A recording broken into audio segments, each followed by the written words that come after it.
নমস্কাৰ মৰমৰ ছাত্ৰ ছাত্ৰীসকল, এই ভিডিঅ'টিৰ জৰিয়তে সপ্তম শ্ৰেণীৰ সমাজ বিজ্ঞানৰ পাঠ নম্বৰ 23 নিৰ্বাচন আৰু নিৰ্বাচনী প্ৰক্ৰিয়া এই পাঠটিৰ মূল কথাখিনি চমুকৈ আলোচনা কৰা হৈছে। এই ভিডিঅ'টিত পাঠটিৰ মূল কথাখিনি আলোচনা কৰি পৰৱৰ্তী আন এটা ভিডিঅ'ত পাঠৰ অনুশীলনীৰ প্ৰশ্নোত্তৰসমূহ কৰা হৈছে। মই এনেদৰে বিভিন্ন বিষয়ৰ পাঠৰ মূল কথাখিনি বা প্ৰশ্নোত্তৰসমূহ এই চেনেলটোৰ জৰিয়তে ছাত্ৰ ছাত্ৰীসকলৰ মাজলৈ নিবলৈ প্ৰয়াস কৰিছোঁ। গতিকে তোমালোকে যদি এনেধৰণৰ ভিডিঅ'বিলাক পাবলৈ ইচ্ছা কৰা তেনেহ'লে অনুগ্ৰহ কৰি মোৰ চেনেলটো ছাবস্ক্ৰাইব কৰিবা।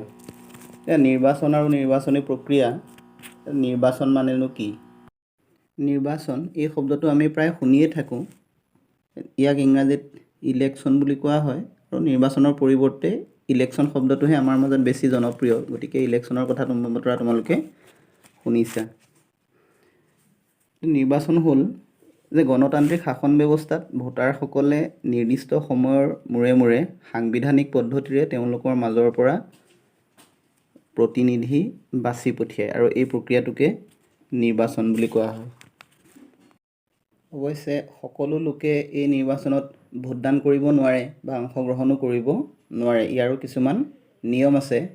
এই নিৰ্বাচনী প্ৰক্ৰিয়াত অংশগ্ৰহণ কৰিবলৈ হ'লে তেওঁ ভাৰতীয় নাগৰিক হ'ব লাগিব। এতিয়া তোমালোকেতো আজিলৈকে ভোট দিব পৰা নাই। ইয়াৰ কাৰণটো কি? যে ভোটাধিকাৰ লাভ কৰিবলৈ হ'লে এজন লোকৰ ন্যূনতম বয়স 18 বছৰ হ'ব লাগিব আৰু 18 বছৰ যাৰ সম্পূৰ্ণ হয় 18 বছৰ হ'লেই তেওঁক ভোটাধিকাৰ প্ৰদান কৰা হয় আৰু ইয়াক সাৰ্বজনীন প্ৰাপ্তবয়স্ক ভোটাধিকাৰ বোলা হয়। ধৰ্ম, বৰ্ণ, ভাষা, লিংগ, ধনী, দুখীয়া নিৰ্বিশেষে সকলো লোকেই 18 বছৰ বয়স সম্পূৰ্ণ হোৱাৰ পিছত ভোটাধিকাৰ লাভ কৰে আৰু ইয়েই হ'ল সাৰ্বজনীন প্ৰাপ্তবয়স্ক ভোটাধিকাৰ। এতিয়া নিৰ্বাচন হ'ল দুই প্ৰকাৰৰ। এক হ'ল প্ৰত্যক্ষ নিৰ্বাচন আৰু দুই হ'ল পৰোক্ষ নিৰ্বাচন। এতিয়া প্ৰত্যক্ষ নিৰ্বাচন হ'ল যি নিৰ্বাচনত ভোটাৰসকলে পোনপটীয়াভাৱে ভোটদান কৰি প্ৰতিনিধি নিৰ্বাচন কৰে তেনে নিৰ্বাচনক প্ৰত্যক্ষ নিৰ্বাচন বোলে।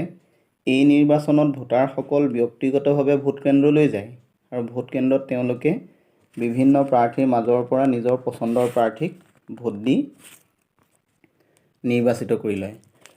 পৰোক্ষ নিৰ্বাচন হ'ল যি নিৰ্বাচনত ভোটাৰসকলে নিজে অংশগ্ৰহণ কৰাৰ সলনি তেওঁলোকৰ দ্বাৰা নিৰ্বাচিত প্ৰতিনিধিসকলে নিৰ্বাচনত অংশগ্ৰহণ কৰে তেনে নিৰ্বাচনক পৰোক্ষ নিৰ্বাচন বোলে। উদাহৰণস্বৰূপে ভাৰতৰ ৰাষ্ট্ৰপতি আৰু উপৰাষ্ট্ৰপতিক পৰোক্ষভাৱে নিৰ্বাচন কৰা হয়।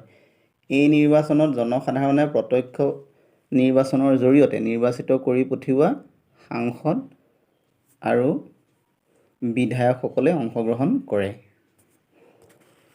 এই গণতান্ত্ৰিক শাসন ব্যৱস্থাত নিৰ্বাচনৰ লগতে আন এটা প্ৰয়োজনীয় বস্তু হ'ল ৰাজনৈতিক দল।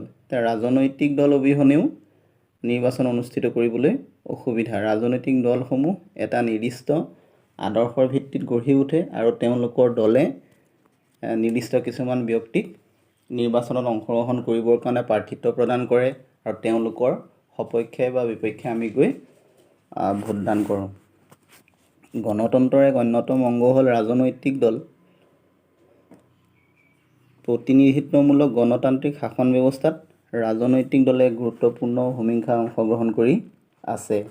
আমাৰ দেশত নিৰ্দিষ্ট আদৰ্শৰ ভিত্তিত প্ৰতিষ্ঠিত বহুকেইটা ৰাজনৈতিক দল আছে। তাৰে কিছুমান ৰাষ্ট্ৰীয় দল আৰু কিছুমান আঞ্চলিক দল। আমি কংগ্ৰেছ, বিজেপি, AGP, ৰাইজৰ দল, জাতীয় পৰিষদ এইবিলাকতো আমি নাম শুনিয়ে আছোঁ। এইবিলাক হ'ল একোটা ৰাজনৈতিক দলৰ নাম। নিৰ্দিষ্ট আদৰ্শৰ ভিত্তিত কিছুমান ৰাজনৈতিক দল সমগ্ৰ দেশব্যাপী গঠন কৰা হয় আৰু সমগ্ৰ দেশব্যাপী যি ৰাজনৈতিক দল গঠন কৰা হয় তাক ৰাষ্ট্ৰীয় ৰাজনৈতিক দল বুলি কোৱা হয় আৰু কোনো এটা নিৰ্দিষ্ট অঞ্চলক সামৰি এখন ৰাজ্যৰ ভিত্তিত যি দল গঠিত হয় তাক আঞ্চলিক দল বুলি কোৱা হয়। আমাৰ যেনেকৈ AGP অসম গণ পৰিষদ ই এক আঞ্চলিক দল, আনহাতে কংগ্ৰেছ, বিজেপি এইবিলাক হ'ল ৰাষ্ট্ৰীয় দল। নিৰ্বাচন যেনেকৈ দুই ধৰণৰ, প্ৰত্যক্ষ নিৰ্বাচন, পৰোক্ষ নিৰ্বাচন। ৰাজনৈতিক দলো দুই ধৰণৰ হ'ল, ৰাষ্ট্ৰীয় দল আৰু আঞ্চলিক দল। সমগ্ৰ দেশৰ নিৰ্বাচন পৰিচালনা কৰিবৰ কাৰণে এখন আয়োগ থাকে, তাক কোৱা হয় নিৰ্বাচনী আয়োগ।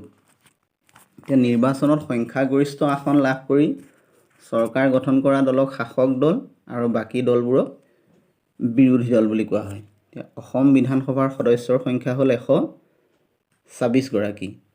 এতিয়া ভাৰতবৰ্ষৰ লোকসভাৰ সদস্যৰ সংখ্যা হ'ল 545 গৰাকী। নিৰ্বাচনত যেতিয়া কোনো এটা দলে সংখ্যাগৰিষ্ঠ আসন লাভ কৰিব নোৱাৰে, তেতিয়া কেইবাটাও দল লগ লাগি মিত্ৰজোঁট গঠন কৰে। এতিয়া আমাৰ অসমতো শাসক দল হিচাপে মিত্ৰজোঁট আছে। অসমত শাসক দল হিচাপে মুখ্য দল বিজেপিৰ লগত AJP আছে।